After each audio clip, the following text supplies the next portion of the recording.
Hi, class. This is Mr. Kinzer, and we're starting Lesson 30, our history. So this is our first lesson after Easter vacation. I hope that you guys had a great Easter, wonderful time with your families, and a great celebration, just remembering that the resurrection of Jesus really brings new life to us. That's the critical thing, Lord, about the Lord, is that he said that the resurrection, and Paul said, without the resurrection, we would be of all men most pitiful.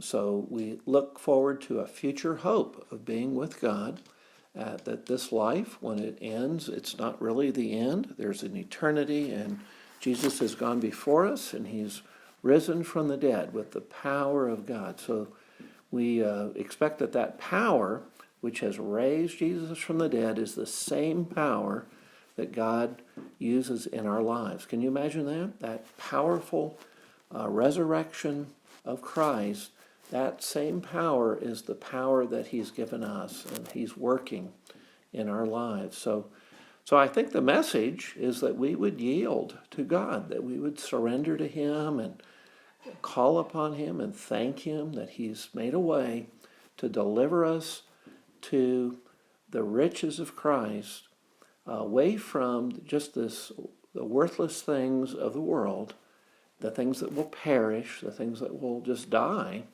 And he's given us this opportunity to turn to him and experience his power.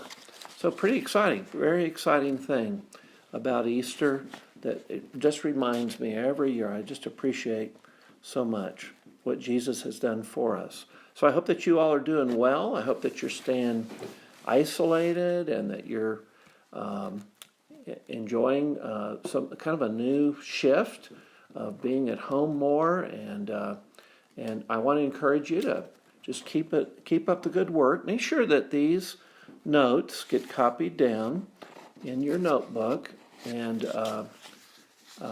these notes would either be April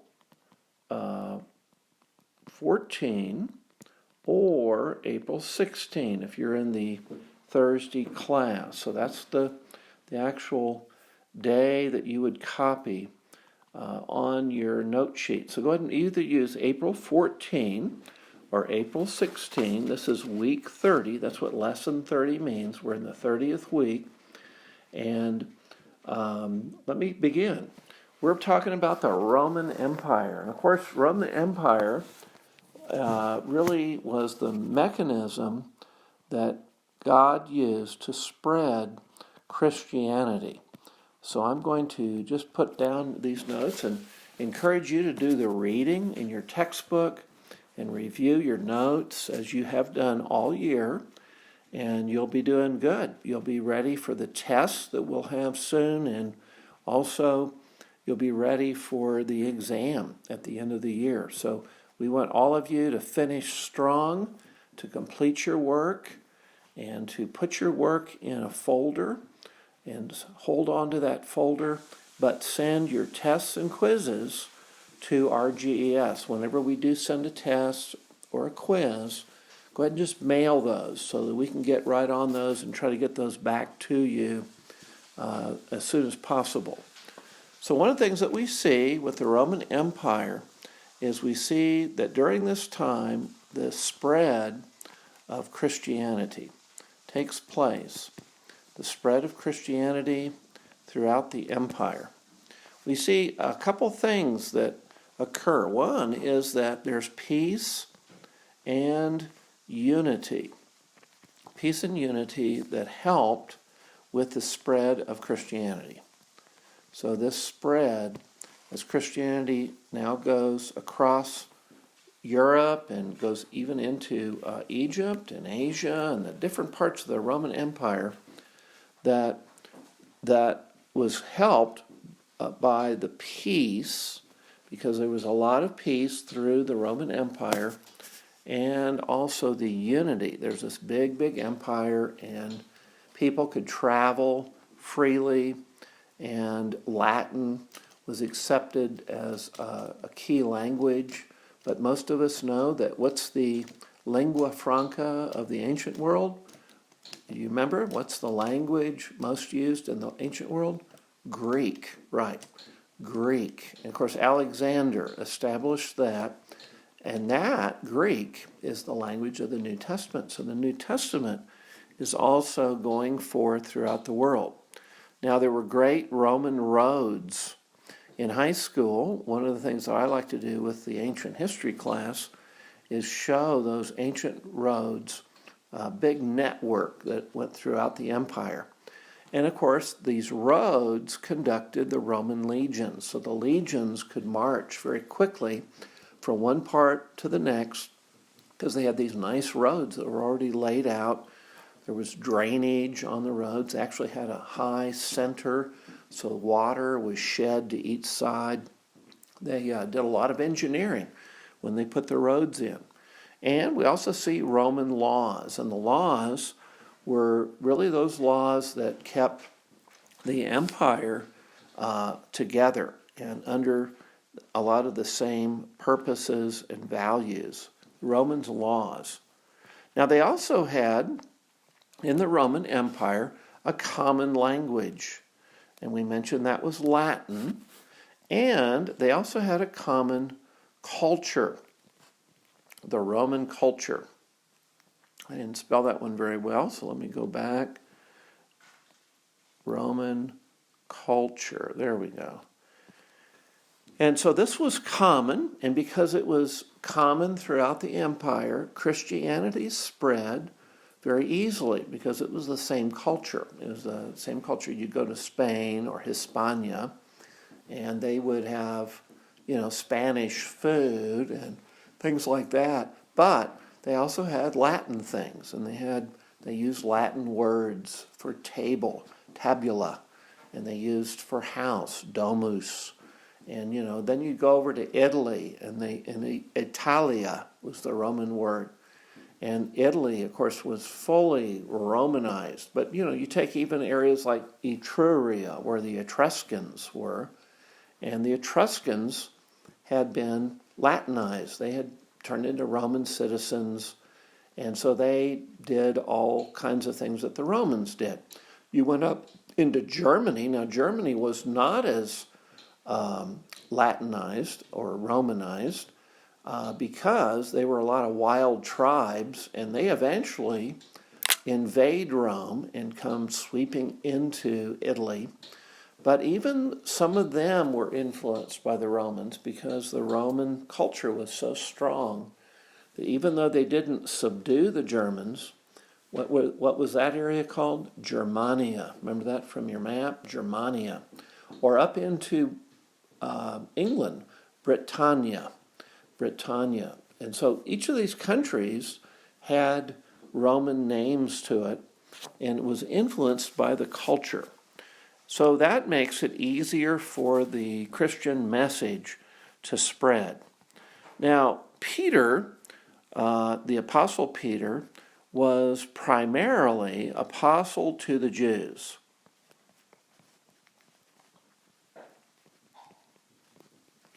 And the Jewish people, of course, all of the apostles were Jewish. They were Hebrews. But the Jews also rejected the gospel. They were kind of caught in their traditions. Paul was the apostle primarily to the Gentiles.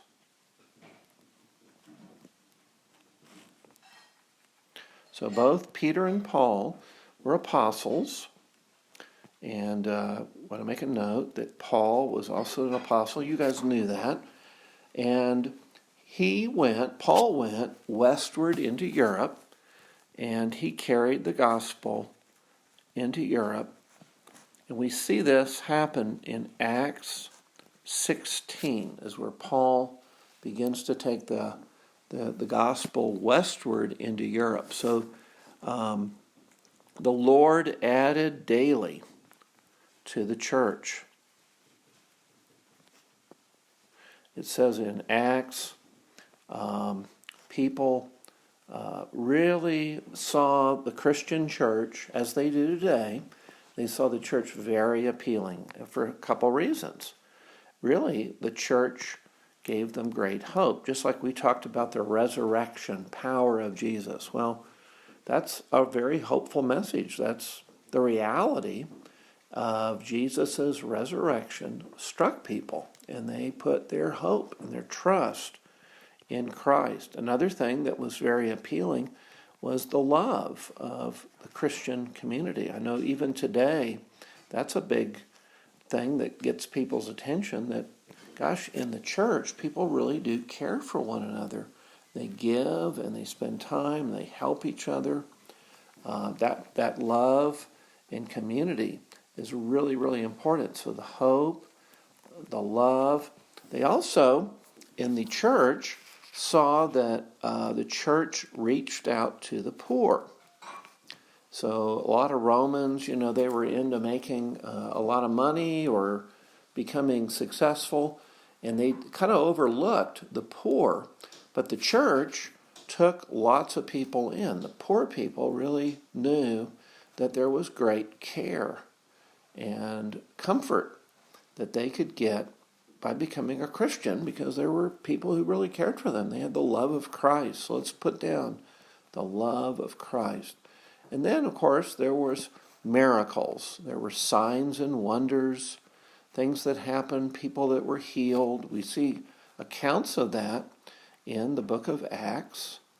And, of course, Jesus said, "You will do these signs and wonders even greater than I," he said. He told his followers. And some of you, even today, we continue to see signs and wonders. I knew of a person not too long ago that was healed myself, and it was God's touch in their life. So God still heals people, and so that was very appealing. The miracles, the healings to people, particularly when you don't have very good hospitals and medicine is pretty gross and not very exciting. I wouldn't want to be in an operating room in Rome where they didn't understand bacteria and stuff like that. So, people would look forward to Jesus healing them. So the Lord added daily to the churches. And we see also that the New Testament, I'm going to put N period T. The New Testament was canonized. In other words, canon, C-A-N, let me strike that through, canonized. That means it became canon. It was recognized as God's Word. The New Testament, how many books in the New Testament? 27, right? So those 27 books were canonized by A.D. 125. So just the first century went by, and then pretty much there was a canon that was recognized as God's Word. So lots of things. Of course, that's going to spread Christianity too, right? Because people are reading the book of Acts, they're reading Philippians, they're reading Revelation, different books, and they know that these books are accurate, and they're recognized as accurate. They're not fake. They're not, false accounts. There were fake and false accounts, but those weren't canonized. Those were kind of strange accounts, or they kind of went off in one direction. So we have this wonderful Bible that is now available to us. Now, the first emperors were the Claudian emperors, and of course that follows Caesar Augustus, right? And so Caesar Augustus is followed by these Claudian emperors. There's 4 of them. This really takes place from 14 A.D. to 68 A.D.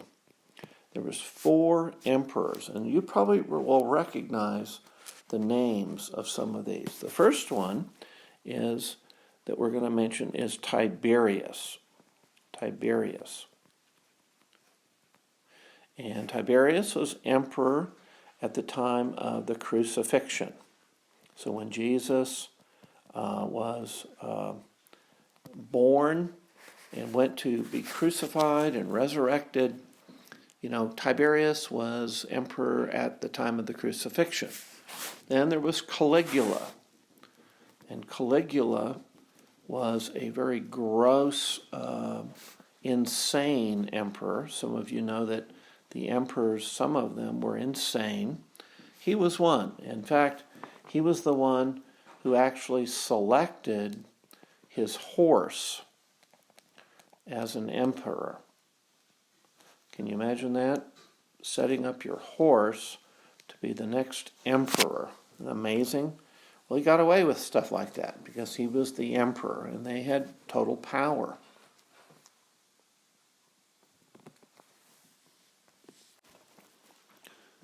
We talk about emperors getting away with things. Well, Caligula just had power and he put his horse in as a senator. Well, today, if we had someone like, a president who did something really insane like that, maybe had a baby whale or something that he'd kept in a big swimming area, and he made the whale, the director of the Department of Education in the United States. Well, he might nominate that, but what's going to happen to that president? Well, he probably won't be reelected. People will kind of see through that he's not serious and he's not a good person for the job. So Claudius was the third emperor, and he expelled Jews out of Rome. This is where we first get the first big persecution, and Jews were sent out of Rome, and they were persecuted. Then we come to Nero, and so Nero is the fourth of the Claudian emperors. And Nero actually made Christianity a crime. Christianity became a crime in Rome. And Nero was also insane. He had fits of insanity, and in one of his fits, he started burning part of Rome, and part of the Roman city was a lot of slum areas, very close buildings, and he just got sick of that, so he decided to set fire to it, and it got out of hand. And it ended up burning about 75% of Rome, and he was in real trouble because he'd burned 3/4 of the city. So what he did is he blamed the Christians for the burning of Rome. And so he also captured Paul. Of course, we know Paul was in a Roman prison, and he was beheaded. So he beheaded Paul. And so that's how Paul died. And we get this real strong statement in our history book that the church is built on the blood of the martyrs. So because people were serious about their faith, and they've even died, rather than saying Jesus is not God, Jesus is not the Lord, they shed their blood. They were killed. And we call someone who dies for their faith a martyr. So the church was built on the blood of the martyrs. Now there were many key events that happened at this time of the Claudian emperors. And one of the key events, let me put that down, was the eruption of Mount Vesuvius. So I'm going to put down number 1, the eruption of this big volcano, Mount Vesuvius. It's just south of Rome. I'm not sure how many miles. I'm going to say about 70 miles, but I'm not sure. Something like that. It's not super close to Rome, but it's south, and it erupted in 79 AD. Now, a result is that Pompeii, this ancient Roman city, was buried in ash. And some of you know that Pompeii they've uncovered because they have found all kinds of Roman evidences and artifacts and all kinds of neat stuff buried in the ash. The entire city was buried. So they have the streets, they can see how they brought in water, they can see the houses and how they lived. And this was all buried in ash.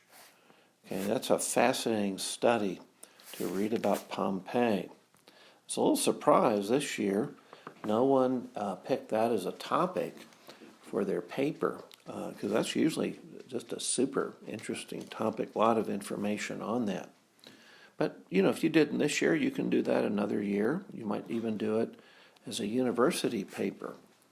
Another thing that happened was that there was a general, Titus, and Titus captured Jerusalem. So the Jews had been independent. Now the city of Jerusalem fell to Titus. And this took place in 70 AD. And this was terrible. This was a great slaughter. This was, in ancient world, this was the greatest slaughter of any city on record. About 2 million people died in this slaughter in Jerusalem. That's just amazing. That's just mind-boggling that many people could have died. And the Romans came in and they destroyed the entire city because the city had resisted Rome.